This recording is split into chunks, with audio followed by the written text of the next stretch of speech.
Hi, good morning. அதாவது ஒன்று சொல்லுவாங்கல்ல, நான் நல்லா பண்ணுறேனோ இல்லை நீ நல்லா பண்ணுற அப்படின்னு ஒரு காமெடி சீன் ஒன்று. அந்த மாதிரி என் சேனலில் போயிட்டுருக்கு.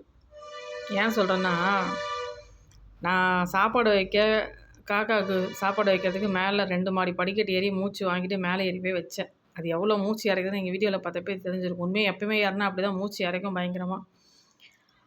அதுக்கு ஒரு தத்துவ முறையில் ஒருத்தர் ஒரு கமெண்ட் போட்டிருந்தார். இது உடல் நலத்திற்கு ரொம்ப நன்மை விளைவிக்கும். ஒரு பெண்களுக்கு ஒரு எப்படி சொல்கிறது, ஒரு உடற்பயிற்சி மாதிரி ரொம்ப நல்லது அப்படின்ற மாதிரி ஒரு தடவை போட்டிருந்தார். நல்ல விஷயமாக தான் போட்டிருந்தார். அதாவது ஏன் சொல்கிறேன்னா, ரொம்ப கஷ்டமாக இருக்குங்க, மாடிப்படி ஏறுறது மூச்சு வாங்குது, அந்தளவுக்கு கொஞ்சம் படியெல்லாம் உயரமாக இருக்கும் அப்படின்ற வகையில் நான் போட்டிருந்தேன். கொஞ்சம் கஷ்டமாக இருக்குன்ற அதுக்கு ஒரு விளக்கத்தை கொடுத்து ஒரு கவிஞர் ரேஞ்சில் ஒரு கமெண்ட் போட்டிருந்தார். சரிங்களா, இது ஒரு விஷயம் நம்மளை வச்சு செஞ்சுருந்தான்னு வச்சுக்கோங்களேன், நன்மை தான். இருந்தாலும் அந்த இடத்துல எனக்கு வலிக்குது. அதை ஒரு நல்ல விஷயமா தான் சொல்லியிருந்தார். இருந்தாலும் எனக்கு அந்த இடத்துல கஷ்டமாக இருக்குது அப்படின்ற மாதிரி சின்ன விஷயமா நான் சொல்லியிருந்தேன். ஓகேங்களா, இது ஒரு விஷயமா. இன்னொருத்தர் ஆங்கிலம் தெரியாத நம்மக்கிட்ட ஆங்கிலம் தெரியாத நம்மக்கிட்ட ஆங்கிலத்திலேயே கமெண்ட்டை போட்டு கலாய்ச்சி விட்டுட்டு அவர் ஒரு பக்கம் வச்சு செய்கிறாரு. என்னான்னு கேட்டால், நீங்கள் யூடியூப் விட்டு போல யூடியூப்பை யார் பார்த்துக்கிறது அப்படின்னு கேட்குறாரு. நம்மளை பார்த்துக்கிறதுக்கு இங்கே ஆளக்கான நக்கின்னு கிடக்கு நம்ம பொழப்பு. நம்ம தான் யூடியூப்பை பார்த்துக்க போகிறோமா, இவர் ஒருத்தர் இப்படி கலாய்க்கிறாரா. அப்புறம் இன்னொரு விஷயம் பார்த்தீங்கன்னா, இன்னொருத்தர் அந்த சம்பந்தி தொகைன்னு ஒன்று போட்டிருந்தேன் அன்றைக்கி. வாழ்க்கையிலே முதலாக யூடியூப்பை பார்த்து முதல் முறையாக வெற்றிகரமாக ஒரு துவையில் அரைச்சி டேஸ்ட்டும் பக்காவாக சூப்பராக இருந்தது. நானும் ஒரு வீடியோ போட்டிருந்தேன், நம்ம திறமையை வெளிப்படுத்துவோமே அப்படின்னு துவையல் வீடியோ போட்டிருந்தேன். சம்மந்தி துவையல் பேர் அது. அவர் என்ன கேட்டிருக்காருன்னா, துவையல் இருக்குது சம்மந்தி எங்கன்னு கேட்டிருக்காரு. புரியுதுங்களா. இன்னொருத்தர் என்ன கேட்டிருக்காங்கன்னா,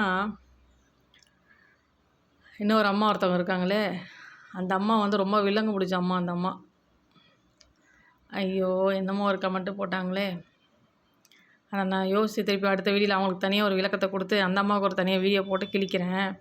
இப்படியெல்லாம் சில பேர் நம்ம லைவில் சேனலில் வச்சுக்கிட்டு இப்படியெல்லாம் ஒரு தாறுமாறாக கமெண்ட்டை போட்டு கலாய்க்கிறீங்க. நான் நல்லா பண்ணுறேனோ இல்லை, நீங்கள் எல்லாம் நல்லா பண்ணுறீங்க. உங்களை மாதிரி ஆட்களை வச்சுருந்தா என் சேனல் எப்படி முன்னேறும்? 4 பேர் என் சேனலை பார்த்து கமெண்ட்டை எட்டி பார்த்தாங்கண்ணா, இப்படி வெளியே ஊற்றி கலாய்ச்சி வச்சுருக்கீங்களே, பார்த்தா எப்படி என்ன நினைப்பாங்க? கூட இருக்க நீங்கள்லாம் சம்மந்தி துவையல் ஆக சூப்பர் சோகோ அப்படின்னு போடணும். படிக்கட்டு ஏட்டி போகிறேன்னா சூப்பர் சோகோ பரவாயில்லையே, காக்காக்கெல்லாம் இந்தளவுக்கு சாப்பாடு வைக்கிறீங்க போகிறீங்க, அதுவும் போட்டிருந்தாரு. இருந்தாலும் அந்த படி ஏறி போகிறதுக்கு ஒரு விளக்கத்தை கொடுத்துருந்தார் அவர். இவர் என்ன சொல்கிறாருன்னா, ஆங்கிலத்தில் போடாதீங்க அப்படின்னு சொல்கிறேன், அதை கண்டுக்கல. நீங்களாம் யூடியூப் விட்டு போய் இந்த யூடியூப் யார் காப்பாற்றுறதுன்னு கேட்டிருக்காரு. அப்போ இவங்களை மாதிரி ஆட்களை வச்சுக்கிட்டு நம்ம பொழப்பை எப்படி நடத்துறது? சொல்லுவாங்கள்ல, அந்த சொந்த காசில் சூனியம் அப்படின்றது, அதை நான் சுற்றி வச்சுருக்கேன். நம்ம சேனலுக்கு வர 5 டிக்கெட்டு தான். இதில் நான் பெருமையோடு சொல்லுவேன், 50, 500, 5000, 5 லட்சம் இல்லை, 5 டிக்கெட்டு தான். அந்த 5 டிக்கெட்டை வச்சுக்கிட்டு நான் படுற பாடு இருக்குது பாருங்கள். ஒரு வீடியோ போட்டால் நல்ல கமெண்ட்டாக கொடுக்கணும், பாராட்டுறதுக்கெலாம் அதெல்லாம் விட்டுறணும். அதனால் ஒரு ஒரு ஒரு ஒரு எப்படி சொல்கிறது, ஒரு ஐ மார்க் மாதிரி ஒரு டாட் ஒன்று வைக்கிறீங்க, சூப்பரு. ஆனால் இப்படி அது எப்படி தெரியுமா, மாப்பிள்ளை அவர் தான், அவர் போட்டிருக்க சட்டை எந்து அப்படி இருக்க நீங்கள் போடுற கமெண்ட்டு உங்களெல்லாம் வச்சுக்கிட்டு நான் லைவை நடத்தி சேனலை கொண்டு போய்ட்டு என் சேனல் இன்னும் டாப்பில் வரணும். ஏன்னா இப்போ ரொம்ப டவுனில் இருக்குது.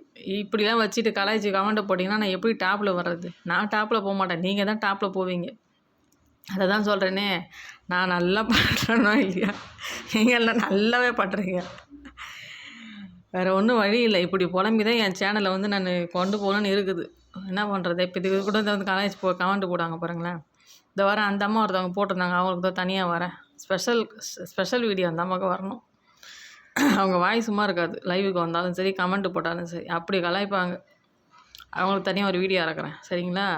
இதை பார்த்துட்டிங்கல்ல, இதுக்கு எதாவது கழுவி ஊற்றுவீங்க இப்போ கமெண்ட்டு கலாய்ச்சி. பார்த்து போடுங்க, 4 பேர் பார்க்குறாங்கல்ல வெளியில் இருக்கிறவங்களாம், கொஞ்சம் கவனித்து சேனலை கொஞ்சம் பெருமைப்படுத்துகிற மாதிரி போட்டு விடுங்க. சமையல் வீடியோ போட்டாலும் கழுவி ஊற்றுறீங்க, ஏதாவது ஒரு மாடிப்படி ஏறி ஏதாவது ஒரு விஷயம் பண்ணாலும் கழுவி ஊற்றுறீங்க, என்னத்தான் நான் வீடியோ போடுறது? அதாவது கமெண்ட் போடுற வர நீங்களாம் மறு வச்சுட்டு வரணுமோ இல்லையே தெரில, வீடியோ போடுறேன் நான் தான் மறைமுகமாக மறு வச்சுட்டு நான் தான் வீடியோ போடணும் போடுறது. அப்படி பண்ணிகிட்ருக்கீங்க நீங்கள்லாம், என்ன பண்ணுறது? வேறு வழி இல்லை, இப்படி புலம்பி காலையில் வீடியோ போட விட்டீங்க. சரி ரைட்டு, அடுத்த வீடியோவில் பார்க்கலாம், சரிங்களா? Bye, tata.